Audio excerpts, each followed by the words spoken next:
Sir, इस समय गरीब जनता की इस कोरोना में हालत गंभीर है। इस बारे में आप क्या कहना चाहेंगे?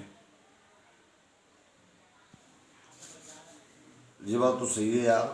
मैं इस चैनल के माध्यम से और श्री माननीय प्रधानमंत्री जी और माननीय मुख्यमंत्री जी से एक बहुत बड़ा निवेदन करने जा रहा हूँ, जिसको बड़ी गंभीरता से या बड़ी गौर से, विशेष गंभीरता से, और मोदी जी या योगी जी दोनों इसको गौर करें और पढ़ें, क्योंकि मैं जो कहने जा रहा हूँ बहुत गहराई की बात है।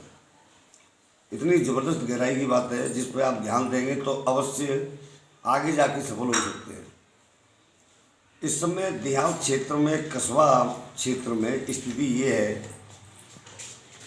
कि गरीब जनता अगर कस्बों में, देहात की जनता कस्बों में सब्जी लेने आ रही है तो बेचारी गरीब जनता सब्जी लेने आ रही है और फिर डंडे खा रही है, और घर जाके फिर जब वो रोटी खा रहा है तो उसको वो डंडा याद आ रहा है। ठीक, तो पहले तो मैं ये कहना चाहूँगा कि ऐसा जी उत्पीड़न क्यों हो रहा है कि सब्जी लेने भी आ रहा है इंसान गरीब गांव से, बेचारा देहात से, और वो डंडे खा रहा है और फिर रोटी खा रहा है। ये तो मुझे साहब बहुत बुरी चीज़ लगी, जिससे पार्टी से ही बहुत बड़ा फर्क पड़ रहा है। कोरोना का ये असर रहा, ठीक है, नहीं मजदूरों गरीबों पर इसका असर पड़ रहा है ज़्यादातर देखा जाए तो, क्योंकि वो चारों तरफ से लामबंद हैं, पैसे वालों की सब व्यवस्था हो रही है, ठीक है, उनके लिए शहरों में होम डिलीवरी भी हो रही है।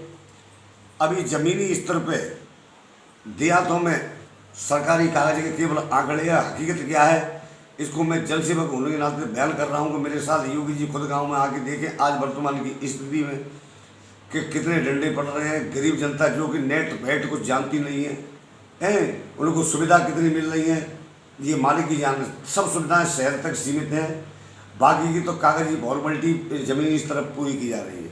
आपको मैं ये बता दूँ, क्योंकि राशन वाले अपनी इच्छा से राशन खोल रहे हैं, ठीक है, नहीं कभी किसी को मिल रहा है, कभी की नहीं मिल रहा है।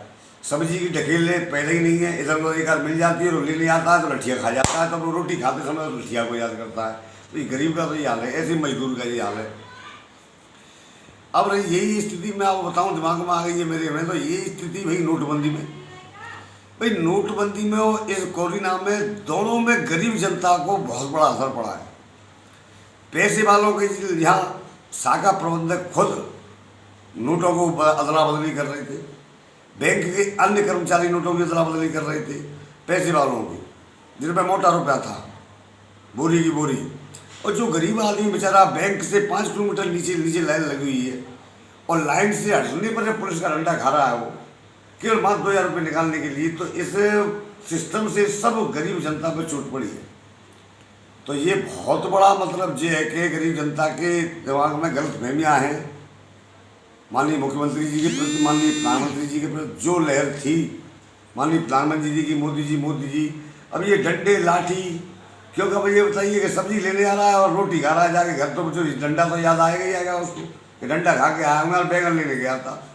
अब मैं जो रोटी पेट में बैठे 4 रोटी भूख होगी तो रोटी खाएगा, तो डंडा याद आएगा उसे। अरे नोटबंदी में डंडे पर गरीब आदमी 2000 रुपये निकालने जा रहा, लाइन लंबी लग रही है, लाइन से हट गया, अपने से डंडे दे दिए।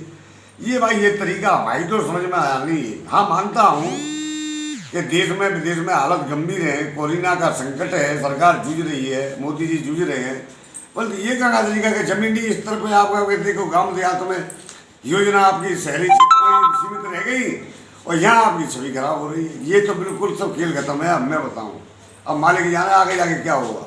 और इतना ही कहना चाहूँगा भाई, मैं तो गरीब जनता को जनसेवक होने के नाते गाँव में जाता हूँ, देखता हूँ जमीनी स्तर पर कुछ नहीं है, दलाल सेट है, सब सेट वही चल रही है। पैसे वाले के यहाँ सब्जी की होम डिलीवरी है, तो बात ही कहती है गरीबी तो डंडा खा रहा है और फिर जाके रोटी खा रहा है। हमारी तो यही बात है, गाँव की भाषा में शुद्ध बात यही है। बात राम राम भैया।